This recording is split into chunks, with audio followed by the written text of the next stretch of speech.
आजकल ना ऑटिज़्म बहुत कॉमन है, लेकिन बहुत सारे लोगों को इस चीज़ की बिल्कुल भी नॉलेज नहीं है कि आपको एक ऑटिस्टिक फैमिली या एक ऑटिस्टिक चाइल्ड के साथ किस तरीके से बिहेव करना चाहिए। Let me clear you in few minutes कि एटलीस्ट आपको अपने बिहेवियर में उन लोगों के साथ जो कि इस चीज़ से गो थ्रू करते हैं या इस कंडीशन में हैं, उनके साथ आपको अपना कैसा बिहेवियर रखना चाहिए। कि autism is a neuro developmental condition.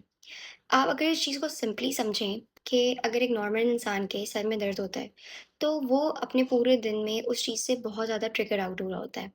वो अपने डेली काम को नहीं कर पा रहा होता, वो सिर्फ़ अपने छोटे से सर दर्द को लेके अपने बहुत सारे काम को रोक देता है। क्यों? क्योंकि उसको माइग्रेन हो रहा है या उसको सर दर्द हिट कर रहा है। इसी तरीके से एक ऑटिस्टिक चाइल्ड के अंदर, उसके माइंड के अंदर ऐसे नर्व्स होते हैं जो स्ट्रॉम कर रहे होते हैं और एक ऐसा स्ट्रॉम होता है जिससे उनका बिहेवियर बहुत ज़्यादा लाउड आपको लगता है। वो बच्चे बहुत सारी जगहों पे और बहुत सारी चीज़ों पे अनकंट्रोल्ड बिहेवियर दिखाते हैं। वो बहुत सारी जगहों पे आपकी बात को नहीं समझ पा रहे होते जिस तरीके से आप उनको कन्वे करते हैं। बेसिकली इस चीज़ में उनका कसूर नहीं होता। उनकी अंडरस्टैंडिंग ही उस तरह की नहीं होती है, जो वो उस चीज़ को या उस बात को कंट्रोल करके समझें या आपके कमांड को या आपकी बताई हुई किसी भी इंस्ट्रक्शन को फ़ॉलो करें। इसी तरीके से ऑटिज़्म के भी डिफरेंट लेवल्स हैं। बहुत सारे बच्चों को ऑटिज़्म जो है वो सीवियरिटी की तरफ होता है, बहुत सारे बच्चों को ऑटिज़्म माइल्ड लेवल के थ्रू होता है। बहुत सारे बच्चों की ऑटिज़्म में स्पीच डिले होती है, बहुत सारे बच्चों की स्पीच नॉर्मल होती है। बहुत सारे बच्चे हैंड फ्लिपिंग नहीं करते, टो वॉकिंग नहीं करते और बहुत सारे इन सब सिम्पटम्स के साथ होते हैं। हमें ये समझने की ज़रूरत है कि अगर एक ऑटिस्टिक चाइल्ड स्ट्रिपिंग कर रहा है, हिटिंग कर रहा है, पिंचिंग कर रहा है, किसी भी चीज़ के अंदर वो थ्रोइंग कर रहा है, तो बीइंग अराउंड हिम हमें अपने आप को कंपोज़ रखना है, हमें अपने आप को, अपनी नेचर को काम रखना है। हमें उनको ऐसे एनवायरनमेंट में नहीं लेके जाना जहाँ से वो अपने आप को और मज़ीद एक्सपोज़ करके दिखाएँ, मज़ीद उनका नेचर जो है वो एक्सपोज़िंग नेचर की तरफ जाए।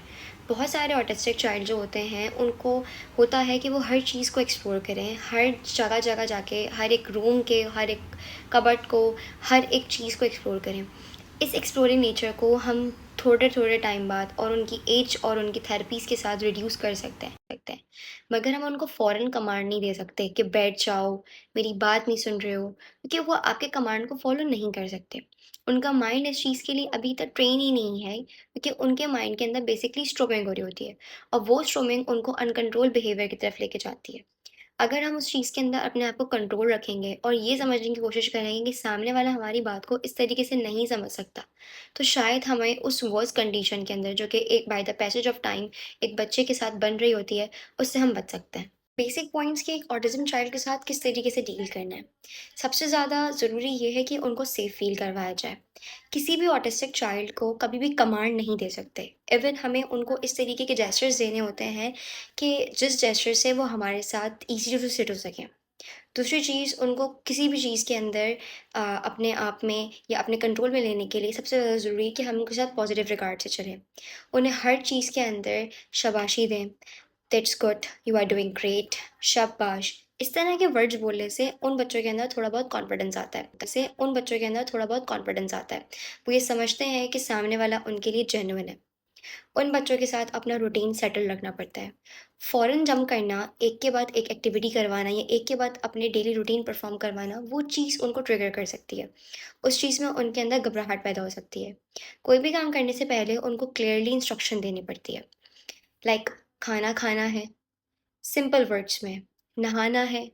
हम उनको बहुत बड़े-बड़े सेंटेंस नहीं बोल सकते, क्योंकि उनका माइंड इतना ज़्यादा इस तरीके से उस चीज़ को प्रोसेस नहीं कर पाएगा या काफ़ी ज़्यादा सेंटेंस मेकिंग हमें अपनी शॉर्ट रखनी पड़ती है।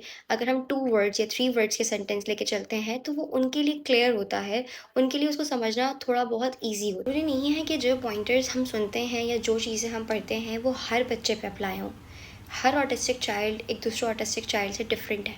हमें उस ऑटिस्टिक चाइल्ड की इमेजिनरी वर्ल्ड को, उसकी थिंकिंग पैटर्न्स को, उसके हैबिट्स को, उसकी रूटीन को उस तरह से समझना पड़ेगा जिस तरह से वो बच्चा हमें समझाना चाह रहा है। अगर हमें किसी बच्चे के थिंकिंग प्रोसेस को, उसके पैटर्न्स को कैच कर लेते हैं तो ईज़ी रहता है उन सब के साथ डेली रूटीन में रहना।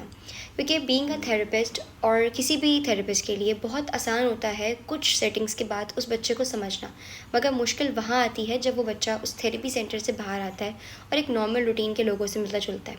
अगर वो नॉर्मल रूटीन के लोग उसको समझ लें, तो उस बच्चे के लिए सेफ्टी ज़्यादा हो जाती है। वो बच्चा ज़्यादातर लोगों में एंगेज हो सकता है। सेल्फ कॉन्फिडेंस आता है उसके अंदर। वो एक तरीके से सोशल एंग्ज़ायटी या फिर सोशली इंटरेक्शन उसके लिए बहुत ईज़ी टू वे होती है।